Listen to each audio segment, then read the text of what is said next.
O uso da finasterida no tratamento da calvície gera muita polêmica. O Dr. Márcio Volkweiss explica tudo sobre o assunto.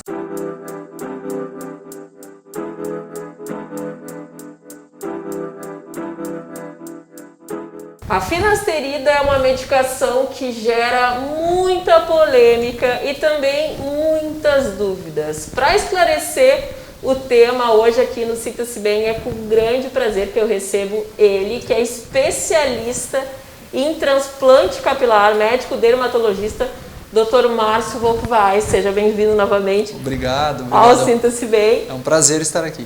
A finasterida que inicialmente era usada para o tratamento da próstata, né, doutor? E hoje é usada para essa questão da calvície. Isso. A finasterida ela tem um surgimento muito inusitado. Ela foi desenvolvida na década de 90 para tratar a hiperplasia benigna de próstata, que é o crescimento da próstata que leva à dificuldade de urinar.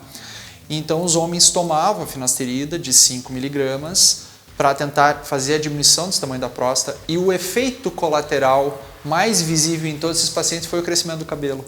E então, a partir desse momento, começou a se usar diferentes doses de finasterida para tentar trabalhar para o cabelo. E se chegou numa dose de 1 miligrama, que é a dose até hoje utilizada para a calvície, para a alopecia androgenética, né? Trazendo resultados aí no combate da calvície. Outra questão polêmica, como eu comecei falando aqui na abertura dessa entrevista, é a questão da impotência, que se fala muito, não vou tomar porque dizem que o homem que toma finasterida fica impotente. É verdade? É um mito isso, doutor? Quando a gente vai falar dos efeitos colaterais da finasterida, na verdade, eu digo nas consultas que a gente acaba conversando com o paciente, abordando mais efeito colateral do que propriamente o benefício da medicação. Então eu vou fazer uma inversão.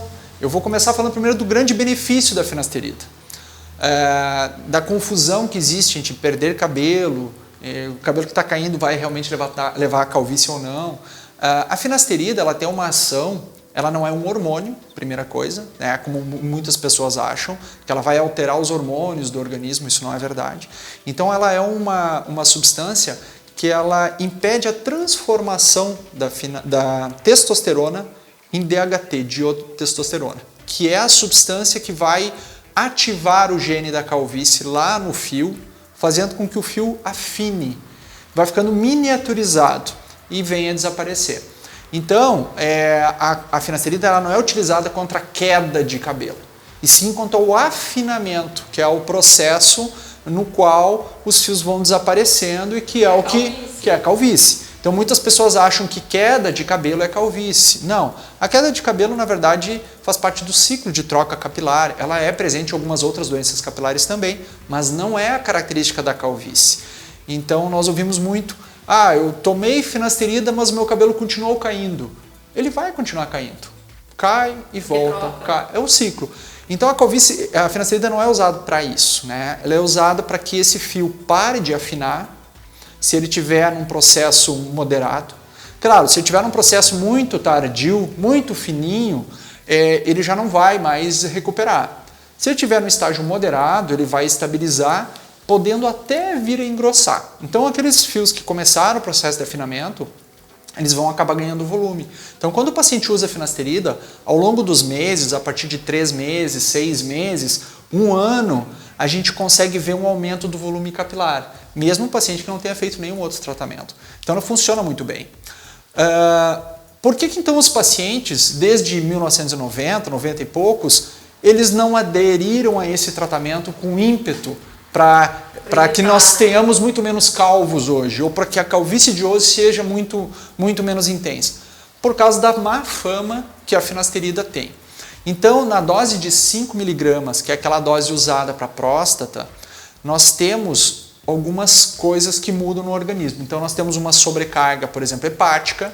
O fígado trabalha um pouquinho mais para poder metabolizar isso, e daí uma das primeiras famas é que a finasterida poderia trazer algum problema para o fígado. Não traz, né? Não traz. Assim como, por exemplo, um paracetamol usado numa dose ok, não vai trazer problema, mas se nós tomarmos muito, ele vai trazer um problema para o fígado. Então, esse é o primeiro mito, de que a finasterida traz problema para o fígado. Não é verdade, tá? Segundo, aquela dose de 5 miligramas, a gente percebia que os pacientes tinham redução da libido importante e tinham também um leve aumento na incidência de queixas de ereção, queixas de potência sexual, na dose de 5 miligramas. Conforme fomos fazendo os testes e usando doses menores, chegou na dose de 1 miligrama, que para próstata não funciona, mas para cabelo funciona, a gente percebeu que nessa dosagem os efeitos colaterais praticamente desapareciam, comparando grupos que usavam remédio e grupos que não usavam remédio ou que tomavam um placebo, certo? Quando a gente acompanha esses dois grupos em diferentes estudos científicos, e daí é importante nós falarmos de ciência, não de Google, de blog, de achismo ou de opinião pessoal, ou de experiência, o meu amigo, o meu primo, não, nós precisamos ciência, grupo de centenas de pacientes acompanhados ao longo do tempo, comparando esses grupos. Então a gente percebe que as queixas de impotência sexual, que não é impotência total, muitas vezes é alguma dificuldade, uma percepção de que algo não está tão bom como a gente acha que deveria estar. Essa percepção de problema, ela aconteceu com uma incidência de 1,8% no grupo que toma finasterida. Quando a gente foi comparar isso com o grupo que tomava placebo, achando que estava fumando finasterida, surpreendentemente esse grupo tem mesmo índice de reclamações e algumas coisas até uma reclamação maior. Ou seja, o fato de você tomar a finasterida, que já traz essa carga, essa fama, essa má fama, leva a pessoa a começar a sentir efeitos ou achar que está tendo um efeito negativo do medicamento. E aí para de tomar. E daí ele fica com medo, certo? Então isso quanto à potência. Então nós temos uma segurança muito boa em indicar para o paciente e saber que não vai causar, não vai aumentar a crise de impotência. Isso é bem importante, não vamos aumentar a incidência. Mas se nós pegamos um grupo etário, homens com 20 anos, começando a calvície, começando a tomar finasterida, vamos pensar que ele vai tomar por 10 anos. Fazer um paralelo de esse homem com 30 anos, comparando ele com 20 anos. O desempenho sexual vai ser o mesmo? Será parecido? Ele terá o mesmo ímpeto sexual aos 30 do que tinha aos 20? Provavelmente não. E essa diminuição desse ímpeto sexual pode levar a essa pessoa a acreditar que foi em função do uso da finasterida. Mas isso já aconteceria ao natural. Outro problema que às vezes acontece quando você vai comprar um medicamento, a finasterida lá na farmácia, nós temos então a caixinha de 1 mg e a de 5 mg, que é usado para próstata. O paciente às vezes quando ele vai se automedicar, ele vai lá, ele pede finasterida, ele não sabe que dosagem. O farmacêutico, o balconista, orienta ele, não, eu tenho esse aqui, qual você quer? Eu quero o de 5, ele é 5 vezes mais potente, eu terei mais cabelo.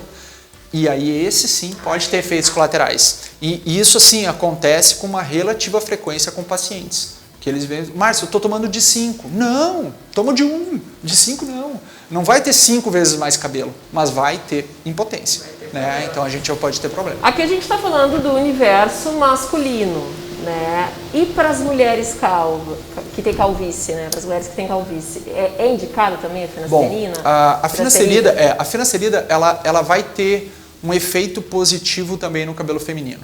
É verdade, isso a gente sabe. Mas temos um porém. A finasterida ela tem um potencial de teratogenia. Então, quando uma mulher está tomando e ela engravida, esse medicamento, por uma questão química, pode levar a uma má formação num feto feminino, na parte genital do feto. Então, por isso que esse remédio no Brasil, ele é proscrito para as mulheres. Então, nós não temos legalmente, né, o direito de indicar esse medicamento para uso feminino.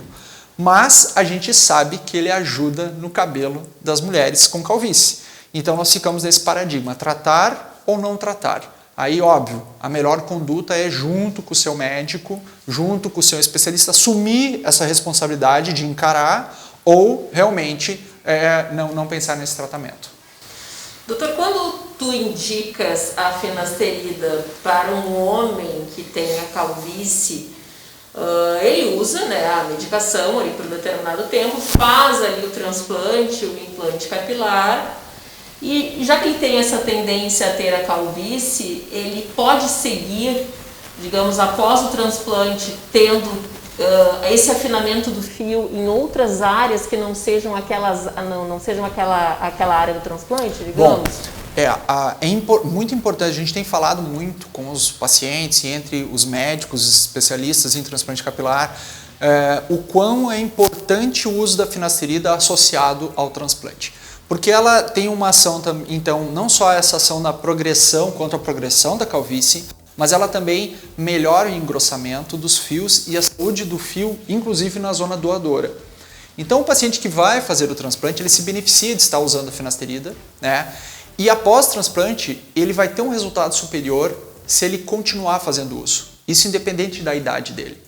Claro que quanto mais jovem, a calvície é mais forte, mais intensa. Eu costumo dizer para os meus pacientes que a grande velocidade da calvície ela se dá dos 20 até os 40, 40 e um pouquinho anos. Depois ela perde um pouco de velocidade. Então a necessidade de uso de calvície da finasterida parece que diminui um pouco depois dos 40, 50 anos. Mas mesmo os pacientes nessa idade que continuam usando, eles vão ter mais benefício.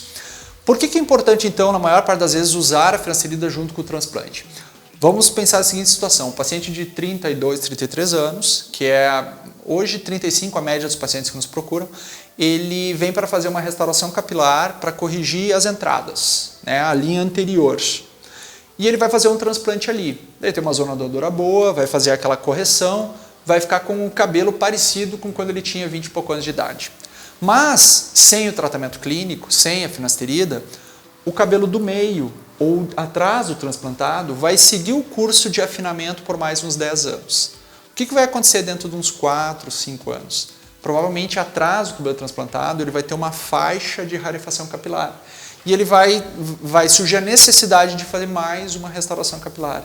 Ou seja, é uma cirurgia que poderia ter sido evitada com o uso da finasterida. Muitos pacientes, mesmo sabendo disso, eles optam por não usar a finasterida. Não, Márcio, eu não vou usar. E aí, fazemos o transplante ou não? Bom, aí depende de cada caso, né?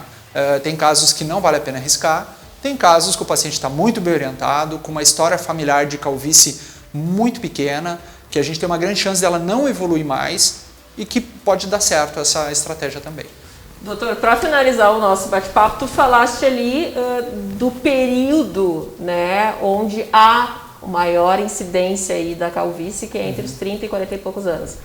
Ou seja, se toma a finasterida nesse período ou se toma aí para o resto da vida? Na verdade, só corrigindo, a partir dos 20 anos. Os 20 e poucos é que a calvície começa a se manifestar com o início do afinamento dos fios. Esse é o momento mais importante de começar o tratamento clínico. Tá? Quanto mais finasterida você tomar, mais cabelo você vai preservar. Então, filhos de calvos, ou aqueles que percebem já nos 20 anos o início de um afinamento capilar, eles devem começar o quanto antes o tratamento clínico, para que daí sim, o quanto antes eles possam relaxar com o tratamento. Agora, o momento mais importante de uso do remédio são essas 2 décadas, dos 20 aos 40 anos. Dificilmente um paciente que usou o tratamento correto dos 20 aos 40 anos vai ter pouco cabelo depois dos 40. Se quiser cessar, acessa com 40. Mas se ele não tiver efeitos colaterais, estiver de boa, tranquilo e quiser manter mais cabelo ao longo da vida, ele pode seguir usando. Segue tomando. Doutor, obrigada pelos esclarecimentos. Obrigado.